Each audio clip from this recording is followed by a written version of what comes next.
So if you want to see something crazy, at about 1 minute and a minute or an hour and 24 minutes, right around there. If you start there, this is like the final battle. Sylvester Stallone is actually throws grenades, and then Stone Cold Steve Austin is seen running with a bag on his left side. And an explosion goes off directly next to him that was not supposed to happen.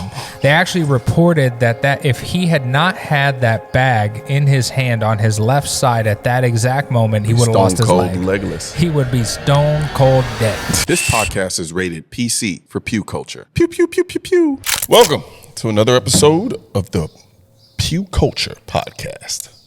Yeah. You know what this is? Yeah, you told... Like, we talked about it off camera. You're not supposed to tell people what we talk about before and after the show. I didn't tell them what we talked about. You're not supposed to let them know that we talk about... You just ruined it. The whole magic behind this. This is supposed to be, like, unscripted. It's clearly unscripted. No, it's not. Everyone would think that we're a well-polished, well-oiled machine. Shit, they'd be dead wrong. There you go. What's that from? Expendables. Yeah. Oh, dude, one of the... And I just want you to understand that people watching this have already read the title. Shit. Damn you, YouTube. I'm just saying. I want my lawyer. Oh, God. Yeah, dude, it's the Expendables. I love this movie. I love this movie. I love the guns. I love all of the craziness that comes with having this many type A personalities in one place, but they get it done. Which was amazing to me because I could see this being a total and utter catastrophic shit show. But I think a lot of it has to do with the fact that they're a lot older now. So therefore, there's that kind of the maturity and wisdom that comes with age. Yep, I agree. So I agree. They all knew what the task was to make money. Yeah, basically to get all the money. They all understood their assignments. And just so you are aware, this is the first film that Sylvester Stallone directed and starred in to gross over $100 million since Rambo. So it made that money. I mean, but like you pointed out earlier, it came out of nowhere. Dude, it did. I wasn't expecting it. I didn't see this many dudes all getting together. And now, like, listen, we're a little older. We're in our 30s now. This movie came out in 2010. Yeah. So we literally are in the, 15-year anniversary of this bad boy? It's crazy because it does not feel that long. But you think about, like, these guys, right? Like, dude, I love Bruce Willis. Mm-hmm. Shame what happened to him, right? Like, we're never going to see another Bruce Willis movie come out. Like, these things will stand, like, they'll always be there. They'll always freaking be there. I think they understood that, too, as far as, that movie, The Expendables, put those guys into, cinema immortality. It did. And it put them in the roles that they thrived into. Each one got the role that they thrived in. And I think that in the first movie, everyone expected, like, man, I really wish... Arnold Schwarzenegger would have had a little bit bigger role. Mm-hmm. Well, I mean, the dude was this was the first movie he was in for 5 years. People don't realize that. And the only movie before that he had done 5 years prior to this was a cameo that he did for free. But that's because he was governor. Yeah. He was governor at the time, so he was turning everything down, and he only did this because it was a favor to Stallone. And to Bruce Willis, for that matter, too, because Bruce Willis wasn't supposed to be in this movie either. Mr. Church, who's a main role, they tried to give that to Schwarzenegger. Mm-hmm. He turned it down. They tried to give it because of the governor thing. Yeah. Then they tried to give it to Kurt Russell. He turned it down because he wasn't interested in doing ensemble casts. Okay. Which I get. Kurt Russell is, he's Kurt Russell. He ended up coming around. He ended up coming around to it. Because there were a lot of those dudes in the... Yeah, well, and he ended up coming into ensemble cast roles. He ended up playing, being in Fast and the Furious and things like that. So, it took a minute. This really, you did not see this. Took him in for his ego to deflate? Yeah, just for a little bit. Yeah. I actually love Kurt Russell. So I don't have anything against him, but we all know why he didn't take that role initially. Well, it's not just about the ego; it's also about money. You're splitting the pot with a lot of dudes at this point. Yeah. So I mean, there is a little bit of that too, but you know, at the end of the day, they eventually. I mean, you think about it, how many ensemble cast movies can you think of before this came out? Not like this. No, definitely not like this. That. Yeah. And then you started getting Fast and the Furious, which did not start as an ensemble cast type movie. That started as a cult classic with relative nobodies other than Vin Diesel, really, because Paul Walker wasn't a household name when that came out first. True. Then Fast and the Furious took what these guys were doing and expanded on that over the course of even more movies than the Expendables has, because they only have 4. But funny enough, they ended up getting Mr. Church, who hires the Expendables, to be played by Bruce Willis for a really, really interesting Easter egg reason. Please share. Sylvester Stallone, Bruce Willis, Arnold Schwarzenegger, and Bruce Willis's ex-wife, Demi Moore, are actually the venture capitalists and the founders and promoters for Planet Hollywood. So that's how they all ran in the same circles. And this, like that, you know, Stallone was eventually like, well, I already work with Bruce on Planet Hollywood. Might as well go see if he'll play this role. And of course, he took it, and it worked out great. So that's really cool. I mean, this movie was perfect for 80s babies. I loved it. Anybody who's an 80s baby. If you liked Rambo, if you liked Predator, if you liked Alien, if you liked 80s babies and like late 70s babies. It's just fun. And they didn't take it too serious. They didn't. But I mean, it was really well done. Yes. It was very well done, especially considering all of the people that you had to accommodate for. Everything. The movie was sheer chaos. But how else can you do it? You have so many points of view you have to cover. I mean, you're paying these dudes, so you're going to get your money's worth, right? So you got a lot of points to cover. And you got a lot of type A personalities. Yeah. You got a lot of explosions. And there's like 1,000 freaking guns in this movie. Guns, custom cars. Yeah. Dude, speaking of custom cars, Barney, or Sylvester Stallone's 1955 F-100 Ford, made by West Coast Customs. Because why wouldn't they, right? They're making a freaking big box out. Like, let's just go the full distance. Let's go get Pimp My Ride to build the car for this thing. You know what they should have called this movie?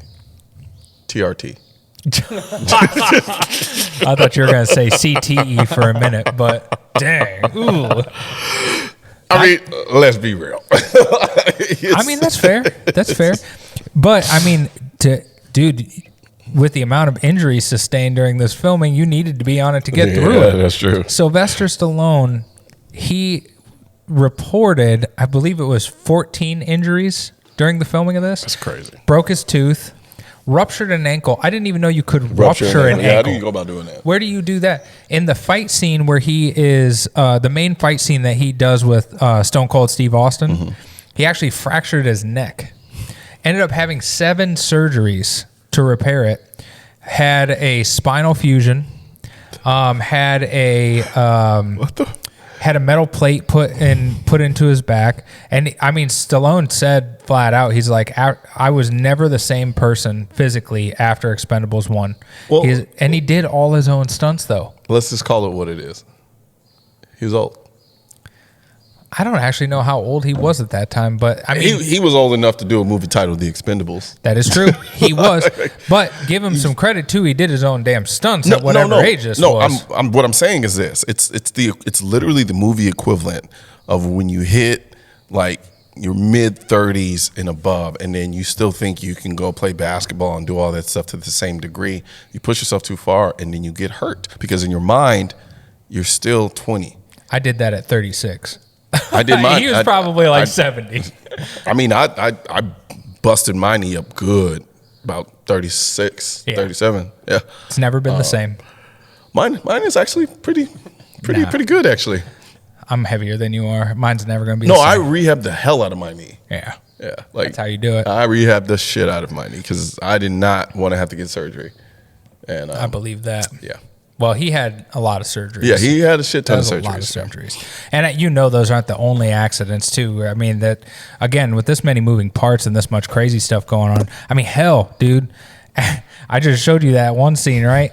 At about one. So if you want to see something crazy, at about 1 minute and a minute or an hour and 24 minutes, right around there. If you start there, this is like the final battle.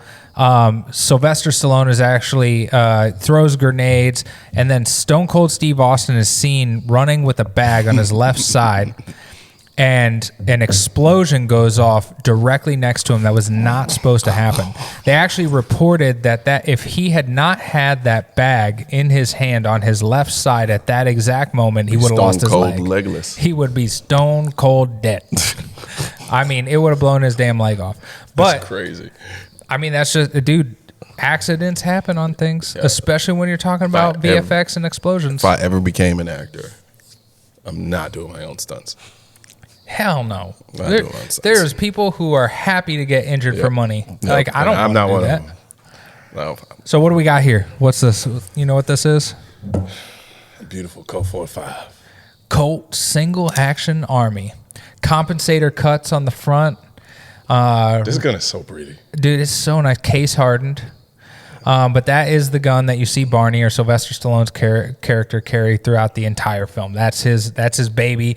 You remember him and Jason Statham have the shoot off where Jason's throwing knives and he's doing, dude, how fun is that? That's just fun. This would not be the gun I would carry though. No, heck no. But also, this is the Expendables. I also just thought about another movie we need to do. What's that? Faster.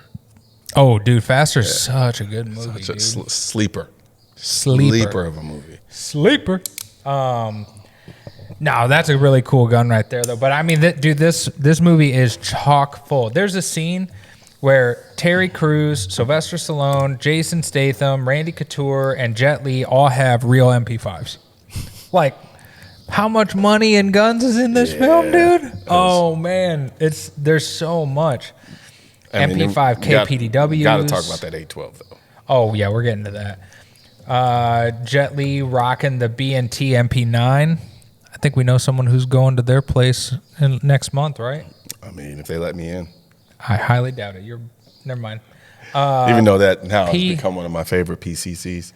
Dude, it's nice. It is nice. They had the P90 TR Jet Li. Jet Li was all about subguns in this because he was the small guy. Yeah. He's always talking about how small he was. How tall is Jet Li? Not tall. But also Sylvester Stallone's like 5'7", something like that. I have a picture I'll give you guys of me and Sylvester Stallone together. They've done a great job of making him look a lot taller than he really is. Oh, absolutely. Because I've always thought he was tall as hell. They got the F2000. They had Noveski in this bad boy.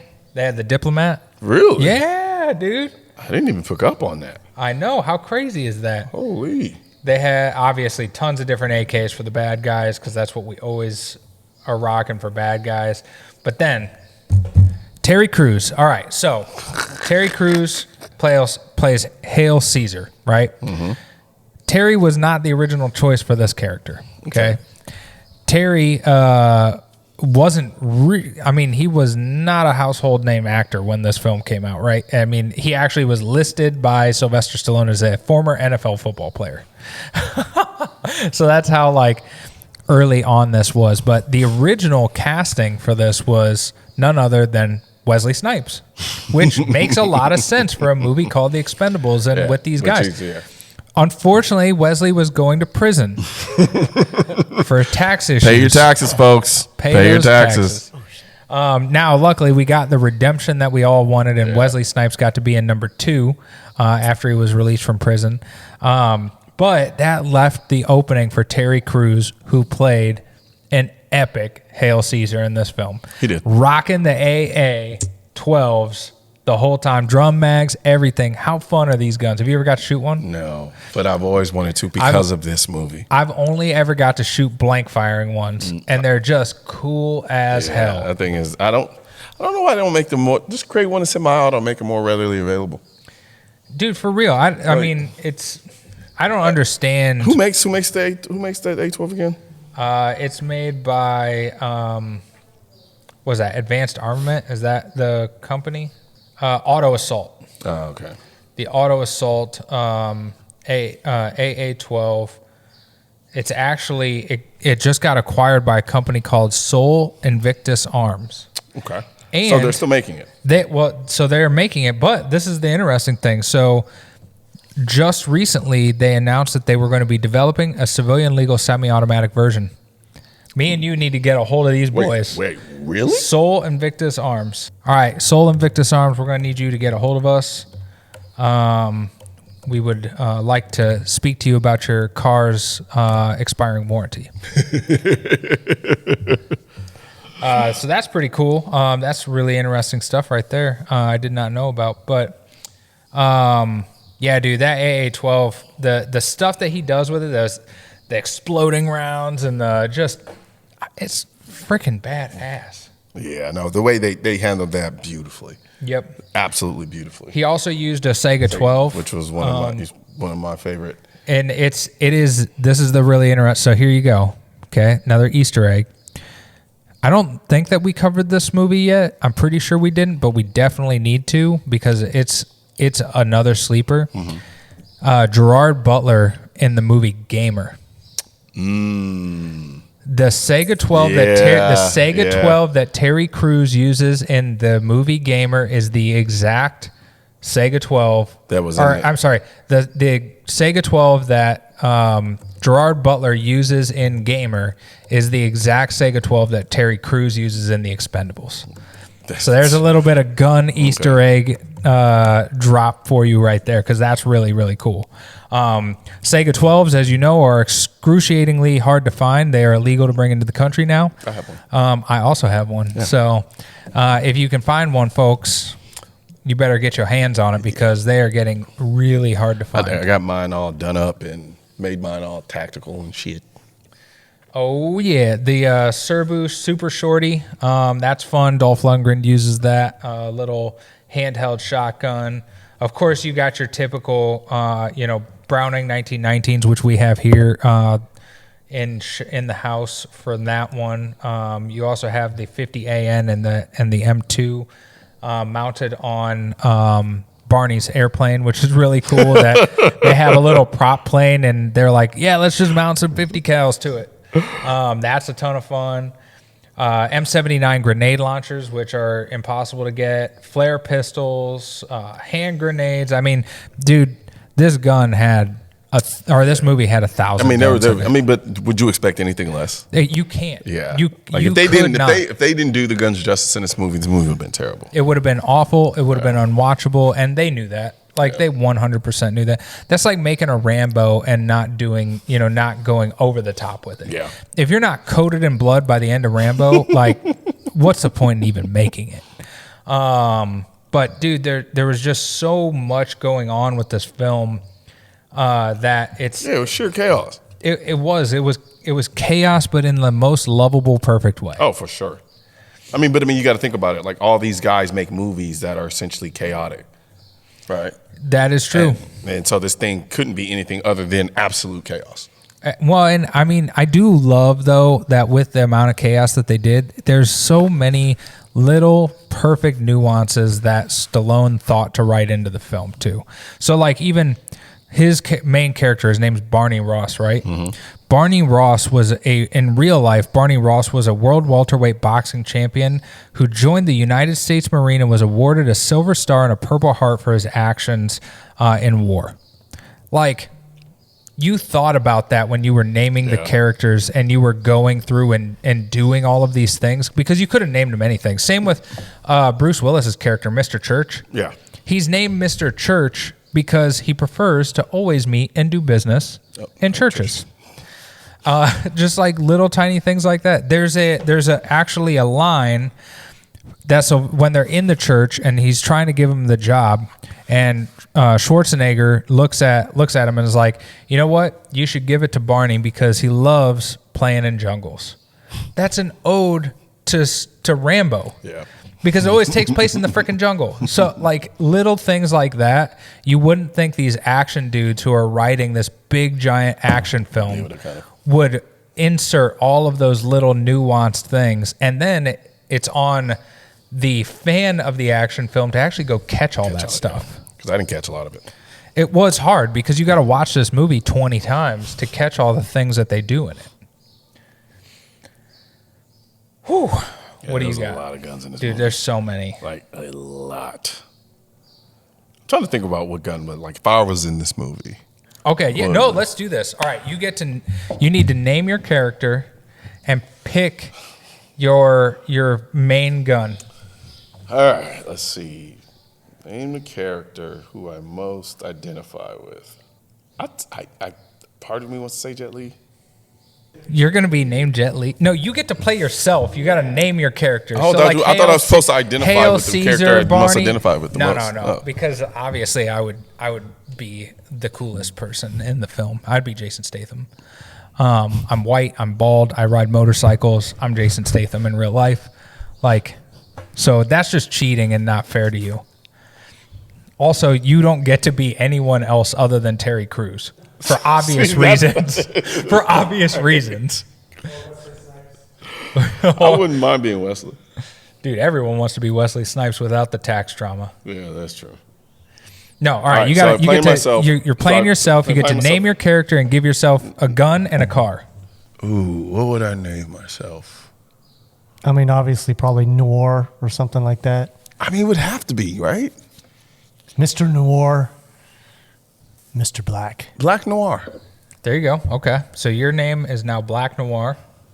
Isn't that from Heroes? I mean, from The Boys? It doesn't matter. It doesn't matter. Fuck him. This movie came out before that, so it wouldn't even count True. anyway. I'm just saying. Yeah, fuck Black Noir. He's a weirdo on that show anyway. He's funny. All right. So, yeah, Black Noir.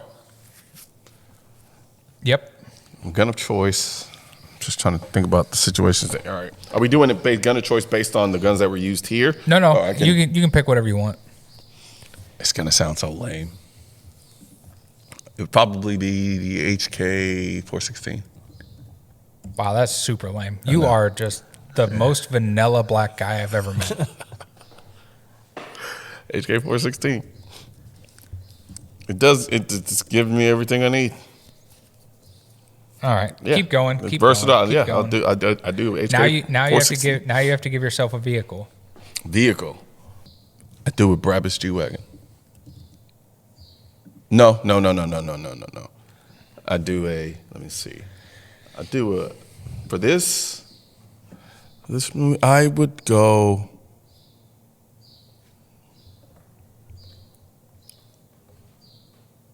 Yeah. I do a 4x4 squared Bravis G Wagon. So he's literally going to be his normal name, shoot his normal gun, and drive his normal car in the Expendables. I don't have a 4x4 Bravis G Wagon.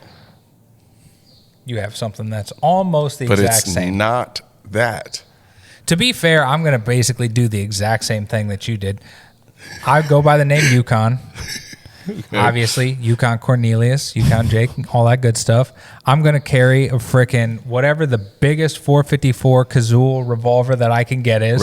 The Ruger Red Hawk Alaska. Yep. The biggest, I mean, obviously, because Yukon Cornelius. That's why I brought it faster, because this kind of reminded me of that. Same type of thing. So I'm carrying the biggest 454 Kazoo revolver that I can get in honor of Yukon, because I'm hunting bumbles.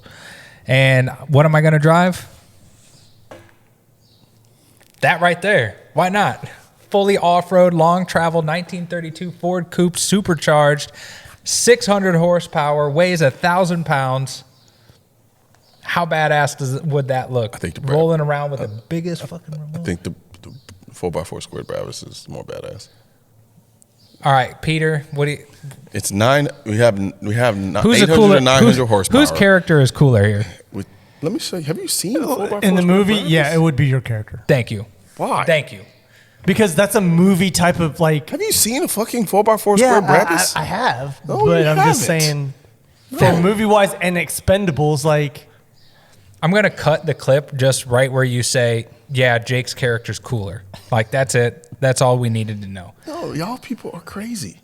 No, we're just. 4x4 squared. Look at this thing. It's cool. It's fucking no, it's not cool. But you It's basically- gorgeous. And it wouldn't even be the new one. It'd be the older one. Like that matters. It absolutely matters. It's totally different. Yes, but what's more memorable this with a big white bearded dude driving around with the largest revolver you've ever seen, murking fools, or you driving around with your bland vanilla HK416 in your normal-ish, like... Okay, you can do cool. I'll just have sexy. That's fine. Cooler is always better than sexy. Sexy fades. Cool never fades. It's always there.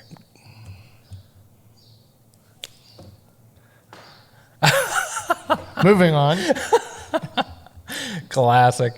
All right, so we got our characters. Hold on, all I set want to up. think about that for a little bit. Obviously, I would have the plane and be the one flying it for reasons we've already discussed in previous episodes.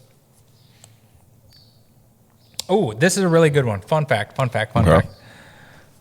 There was supposed to be God, I love this truck. 250 blank fire shots done for this film. So, all right, when a movie is being made, you have to estimate about how much blank fire you're going to do, right? Because you got to order all those blanks, and they cost more money typically than an actual round of ammo.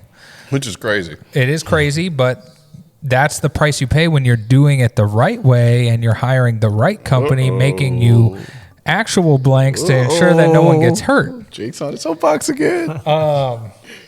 Needless to say, they had estimated that they were going to take about 250 blank fire for the entire movie. Okay. Which is a pretty decent amount of shooting. I felt like there was more shot.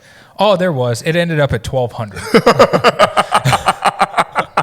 Because I was like, I know they shot way more than that. Yeah, it ended up at about 1,200 blank fire shots by the time the film was actually complete. That's crazy. But you get all these boys together, and they're like, it's just is what it is, right? I was like, there's no way this was 250.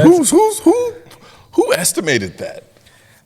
Probably Stallone, I would imagine, because he's the one. So it would be Stallone in conjunction with the prop master, and what they're going to do is they're going to sit down. This is about how you figure out your props, right? So hold on. I'm sorry. I mean, 250 is absurdly low. Yeah, but think about the way that you film, though. You don't have just dudes in the background just ripping off shots. Yeah, but you could run through a 30-round mag in one shot. But in a well-produced movie that is trying to be smart with its budget, that's not what you do. What you do is you set the camera up, you set the actor there, you go, okay, take 3 shots. And then you move the camera, you get the next shot. Like you don't just have dudes ripping full mags, typically speaking. Yes. Okay. However, I see what you're getting at. When you're working on a film like this with these guys, you end up just ripping off mags. It's kind of like me and Peter filming. Yeah. We're getting B-roll shots, and Peter's like, give me about 3 or 4 shots. And I shoot like 15. So the initial budget for this film was only $60 million. Okay. So compare that to a movie like Fast and Furious that's going to be somewhere in the $100 to $150 million budget. So $60 million with this level of acting in it is nothing. So they didn't really get paid shit. A lot of them probably took back-end deals. Gotcha. A lot of them took producing credits, and a lot of it too is Sylvester Stallone is just a good dude with a really, really good reputation who's made a lot of friends. Gotcha. And it's one of those things, just like with Mickey Rourke, right? Mickey Rourke had 48 hours in between filming from Iron Man 2, and he gave it to Sylvester Stallone to just cover one of his roles as a favor. Like that's the type of stuff you get when you are the level that Stallone is in the industry and all that good stuff. So again, you have budgeted $60 million. Almost all of that is going to go towards the actors. You know it. So when you're thinking about firing and a blank is going to be, well, let's just randomly say $1 a round or whatever for a blank, you go, all right, we need to be really, really careful with the amount of firing that we're doing, because you're not just paying for the blank. You're also paying for the rental of the firearm per day. You're paying for all of the kit, the rental for every single thing that's out there every single day. So the more rounds you fire, the longer you are going to be filming with that product, and the more the rental costs. Gotcha. But what you do is so Stallone writes this script. He's going to sit down with the prop master and go, okay, create me a Bible. Here's all the scenes.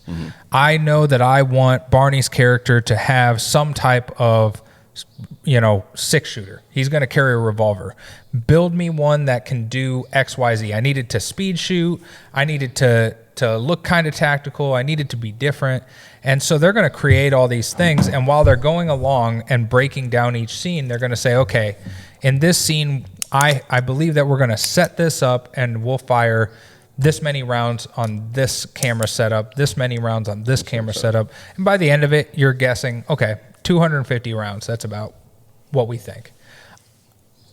I still think it's way off. Low. Way off. I think they figured that out. If you had said 500, I'd been like, okay. I mean, me and Peter go through that easily in a video. And that's not with me just ripping. I'm assuming that when number 2, 3, and 4 came along, they had figured that out, and they did not make that mistake again. Because there's no worse feeling than being out there filming and running out of blanks. So what happens typically if that happens? So if that happens, you shut down filming for the day, or you move to a scene that has nothing, but that means you're packing up the actors and all of the products and everything, putting it away, and you're losing at least a day of filming, and you're also calling the prop house where you get the blanks from, and you're having them rush ship them to you, and it's costing you a lot more. Gotcha. Now, I will say, if you hired a very good, reputable prop master, they're going to have backup. Thousands and thousands if you call a Rock Galati or a Gary Tours, they got freaking 10 to 15,000 rounds of blanks because they know they're going to end up using them. They know they want to have it ready. They don't want to lose it. But that being said, every film is different. Sometimes you're not willing to do that, and you're going to be calling a prop house and getting them to rush ship you some blanks. I've had that happen to me before, where I was asked to rush ship, especially rounds that are not typical. So like a 454, right? Yeah. Like that would be one of those ones where you run out of blanks for that. You're probably effed because it's not like everyone just has those ready. 5.56, 45, 9 mil, 308, all of those, easy day. Yeah. Like you can get them. But 450, yeah, I can see that. But weird rounds, yeah, you're not getting those quick.